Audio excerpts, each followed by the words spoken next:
Okay, good morning mga boss. Meron tayong installation ngayon ng QCY Android head unit mga boss with 360 camera dito sa ating Toyota Fortuner. Yung mga box mga boss, yan, nahulog yung accessories. Accessories mga boss, tsaka yung box ng 360 natin head unit mga boss. Bali 9 inches na siya, yan. Level laser, ito yung specs niya. Focus natin mga boss. Yan. 9 inches mga boss, 4 plus 64 gig mga boss. So yan yung kanyang storage. And then ito yung kanyang front camera. Yan. And then punta tayo sa kanyang side camera mga boss, which is just sa side mirror. Yan. Ito yung sa driver side na camera mga boss. Yan. And then punta tayo sa back. Ito yung back camera ng ating 360. Ito yung stock embossing. Yan. And then sa passenger side na camera mga boss. Yan. Same lang sila ng setup dito pa rin sa side mirror mga boss. So pasok tayo sa loob. Tingnan natin yung kanyang output mga boss, or unit mismo. Ito siya. Yan. So ganyan kalaki yung 9 inches mga boss. Sobrang fit niyan mga boss. Parang stock lang talaga tignan. Ito siya. Ito is free na siya yung panel niya. Yan. Yung hazard niya, wala problema dyan. Pati na yung steering control mga boss. Lahat yan mga boss is function yan lahat. Gumagana yan siya. Ito yung display mga boss. Yan. 360 panorama. Yan yung kanyang camera apps mga boss. And then ito may Netflix na din siya. YouTube mga boss, Spotify at saka Waze. So punta muna tayo sa kanyang camera mga boss.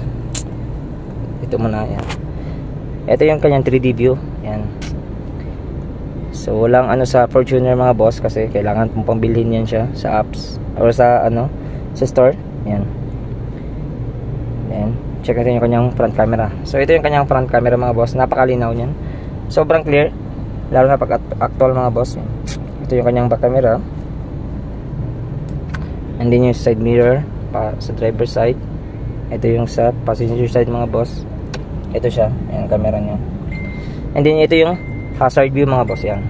Pag nag-hazard ka, automatic yan siya ganyan yung kanyang view mga boss. Screen monitor natin. And then ito yung kanyang combined camera. Yan.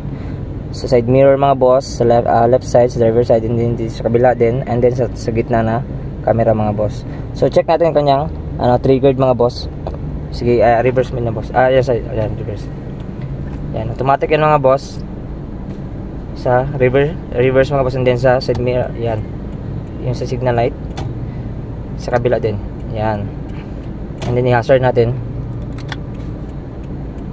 Ayun. So additional lang mga boss, konti lang. Ito. Meron pa siyang DSP mga boss. Yan.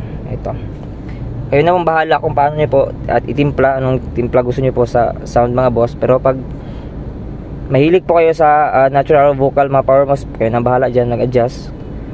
Meron siyang equalizer para pag gusto nyo pong magtimpla-timpla ng music. And then ito yung YouTube nya. Dito din sa Google Maps mga boss, pwede kayo mag-download dito ng offline maps. And then Play Store. Yung Play Store dito.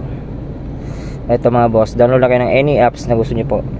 Balis 4 gig to mga boss, plus 64 gig. And then meron siya USB mga boss at saka SIM card slot. Yan. Ito yung sa SIM card nya mga boss. Any SIM pwede nyo pong ilagay dito. And then yung USB nya, ang isa is for recording siya mga boss. And then yung isa is for stock files nyo lang or mga music videos nyo ba or any movies. Yan. So recording na siya mga boss. So hindi need na dashcam kasi lahat ng camera mga boss naka-record na yan siya. So yun na mga boss, for more information, yan, punta na po kayo sa main shop mga boss, Andres Auto Accessories. Dito lang yung banda mga boss, sa along the highway lang po papuntang Rotonda. Yan. Ito yung aming landmark mga boss, yung Shell Station. Yan. Dito lang Busing, yung may-ari. Yan. Ito yung papuntang Zamboanga City na daan mga boss. Yun lang. Peace.